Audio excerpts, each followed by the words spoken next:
Education টিকে Assam channel সকলোকে স্বাগতম জনাইছোঁ। আৰু বন্ধুসকল, এটা ইম্পৰ্টেণ্ট আপডেট শিক্ষা বিভাগৰ ফালৰ পৰা।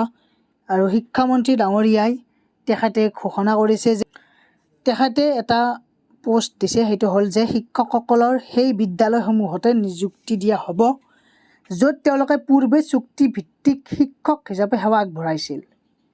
বুজি পাইছে? উইথহেল্ড তালিকাত থকা যিসকল প্ৰাৰ্থী আছে তেওঁলোকৰ নথিপত্ৰসমূহ প্ৰাথমিক শিক্ষা সঞ্চালকৰ সৈতে যোগাযোগ কৰিব দিছে। গতিকে এইটো এটা শিক্ষা বিভাগৰ আপডেট, কাৰণ যিহেতু প্ৰায় 23,956 গৰাকী উচ্চ আৰু নিম্ন প্ৰাথমিক বিদ্যালয়ৰ ঠিকাভিত্তিক আৰু ষ্টেট পুল শিক্ষকলৈ স্থায়ী নিযুক্তি পত্ৰ প্ৰদান কৰা হ'ব যিহেতু।